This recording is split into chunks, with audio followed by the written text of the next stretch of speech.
السلام عليكم ورحمة الله وبركاته. عاملين ايه يا حبايب قلبي؟ وحشتوني. النهاردة ان شاء الله معانا فكرة حلوة جدا. معانا النهاردة جمعية. طبعا عملت لكم جمعيات كتير وميزانيات كتير. ادخلوا على القناة كده وادخلوا خدوا جولة كده، هتعجبكم بجد في التوفير. حلو قوي.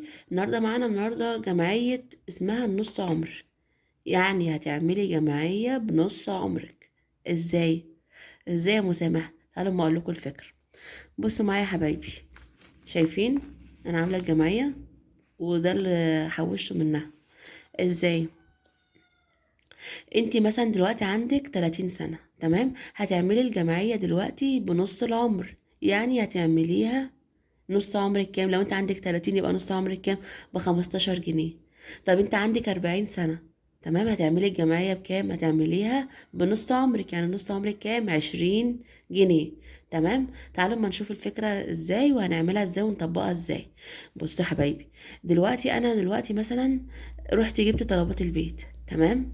جبت بقى اكل يومي، جبت اكل الاسبوع بتاعي او الاكل بتاع الشهر بتاعي، وجيت افتح كده البوك بتاعي، تمام؟ زي ما انتم شايفين معايا، لقيت موجود معايا مثلا 20 جنيه.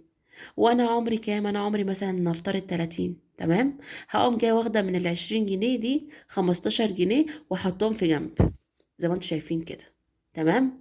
طيب، اتبقى النهارده مثلا معايا مثلا 40 جنيه، تمام؟ وانا عمري زي ما قلت لكم 30. هاخد بكره يعني مثلا ايه برضو 15 جنيه. الجمعيه ديت مش هنعملها باستمراريه، يعني مش كل يوم، لا، دي حسب ما يتوفر معاكي فلوس. يعني انت النهارده معاكي متوفر فلوس في البوك بتاعك، هتاخدي منها نص عمرك، هتاخدي 15 جنيه. بكره هتوفر معاكي برضو فلوس، نفس النظام. بعده برضو نفس النظام، تمام؟ طيب، نفترض مثلا ما توفرش معاكي اسبوع، مفيش مشكلة، عادي، لغاية ما يبقى يتوفر معاكي وحطي. تمام، تفضلي تحطي لغاية ما يبقى معاكي مثلا مبلغ محترم، تمام؟ طيب، ما فيش بقى طبعا هتعملها مع حد الجمعية ديت، هيجي يقولك هاتي الفلوس، يخبط عليكي الفلوس، ما جبتهاش ليه؟ حصل مثلا ظرف وما فيش معاكي فلوس تدفعي، لا، دي هتبقى جمعية مع نفسك، وفي نفس الوقت هتبقي ساترة نفسك، تمام؟ ممكن حصل لك اي ظرف ولا حاجة، هتقومي فاتحة البوك بتاعك او الصفحة اللي انت محوشة فيها الجمعية، وهتفرجي على نفسك بنفسك. مش هتيجي تقولي لحد اديني، مش هتيجي تمدي ايدك لحد. تمام. طبعا احنا في زمن الحمد لله ربنا يسترها معانا يا رب، بس في زمن ما يعلم بالله ربنا. محدش هيجي يخبط عليك ويقولك خدي، مثلا، هاتي. كل اللي هيجي يخبط عليك هيقولك هاتي، محدش هيقولك خدي. فربنا يسترها معانا جميعا يا رب. و... وما ربنا يكفينا شر السلف وشر الدين، تمام؟ وشر الأزمات. ممكن في أي وقت يا جماعة يحصل أي أزمة ولا أي حاجة تحتاج فلوس، هتعمل إيه؟ دي اللي هتفرج عليكي. الجمعية اللي انت بتعملها مع نفسك دي هي اللي هتفرج عليكي، هي اللي هتخليكي مش بتحتاجي لحد، تمام؟ طب انا دلوقتي مثلا ربنا يوسرها معايا، وكل يوم بقدر اوفر نص عمري 15 جنيه او 20 جنيه او 30 جنيه، تحطهم على جنب، تحوشيهم، تخليهم على جنب، ايدك ما تجيش جنبهم ابدا. في يوم مثلا ما فيش معاكي فلوس تجيب اكل، هتاخدي منها تفك على نفسك. في يوم مثلا احتاجت تجيبي علاج، ابنك احتاج حاجة، بنتك احتاجت حاجة، انت شخصيا احتاجت حاجة شخصيا نفسك، هتجيبي منها. مش هتستلفي من حد، مش هتمدي ايدك لحد، مش هتحتاجي لحد.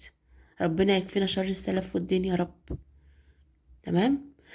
طب بعد كده بقى انا جايه حوشت معايا مبلغ محترم، تمام؟ وحوشت معايا الجمعيه دي، هعمل ايه او هجيب ايه؟ عايزاكي تكافئي نفسك بيها. ازاي اكافئ نفسي بيها؟ ازاي؟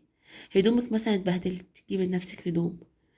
بيتي مثلا او خروج، تمام؟ ابنك محتاج لبس، جيبيله. بنتك محتاجه حاجه، جيبيلها.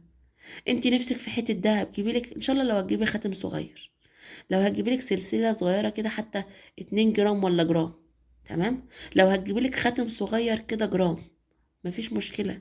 كافئي نفسك، فرحي نفسك عشان تدي نفسك طاقه ايجابيه، تمام؟ لما تجيبي لنفسك حاجه جديده هتحسي ان في تغيير، هتحسي ان في طاقه ايجابيه هتجيلك، هتقدري تدبري نفسك اكتر، هتبقي فرحانة وهتقدري ان انت تحوشي اكتر. تمام.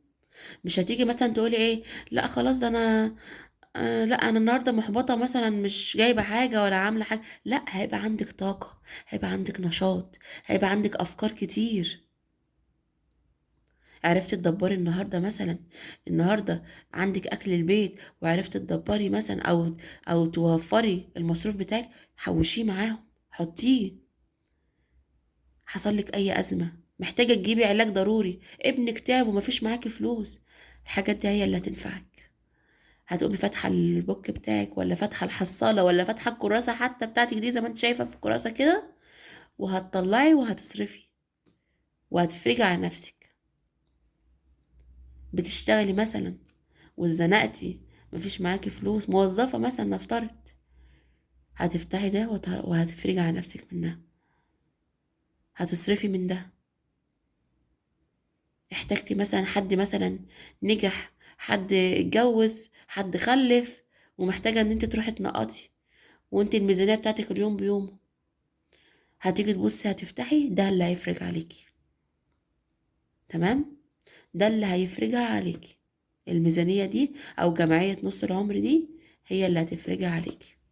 عشان ما تجيش تقولي لي هات، او تمد ايدك لحد، ما تستلفيش من حد، ما تعمليش جمعية مع حد. الجمعيات اللي بره دي يا جماعة بتبقى منظورة، بيبقى كله باصص فيها، ما بقاش فيها توفير. جربوا كده، جربوها، هتلاقوا ما فيش فيها توفير خالص. لكن لما تعملي مع نفسك كده من سكات، وتبص تلاقي معاكي مثلا 500 جنيه، معاكي 1000 جنيه، معاكي مثلا 2000 جنيه، ما شاء الله، ربنا يا رب يزيدكم جميعا ويبقى معاكم الخير كله يا رب والبركة كلها.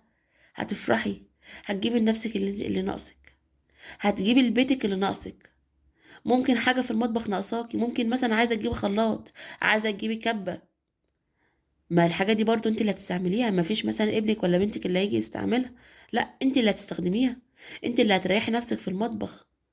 طبعا رمضان جاي برضو، محتاجين حاجات، ممكن تاخدي الجمعية دي، هتجيبي بقى حاجة رمضان.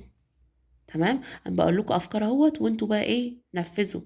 واكتبوا لي كده في الكومنتات وقولوا لي مثلا عملنا كذا، الجمعية مثلا نفعت معانا، كده فرحوني. فاهمني؟ ربنا يا رب يكفينا شر الحوجة يا رب، وشر الدين. بتمنى لكم الخير كله والسعادة، ونفسي بجد يعني كلنا ما نتحوجش لحد، ونفسي بجد يبقى كلنا مستورين وبيتنا مستور، عشان ما يجيش في يوم من الأيام ولا حاجة يحصل أي ظرف ومبقى ما فيش معاكي فلوس. هتعملي ايه ساعتها؟ هتعملي ايه؟ هيبقى صعب أوي الموقف. هتروحي تستلفي من مين، ولا هتاخدي فلوس من مين؟ لا، احنا ما بنستلفش من حد، احنا بنبقى بيتنا مستور ومعانا اللي يكفينا، رغم ان احنا الحمد لله الميزانية بتاعتنا يا دوب ماشية بالعافية. تمام. نصلي كده على الرسول يا جماعة. اللهم صل وسلم وبارك على سيدنا محمد وعلى أهله وصحبه أجمعين. أنا أم مسامح يا جماعة، وقناتي دي خاصة بالتوفير والادخار. في عندكم في القناة ميزانيات كتير جدا جدا، وعندكم جمعيات كتير جدا جدا. ادخلوا كده، خدوا جولة كده في القناة كده، هتعجبكم بجد، وأفكار حلوة للتوفير والادخار.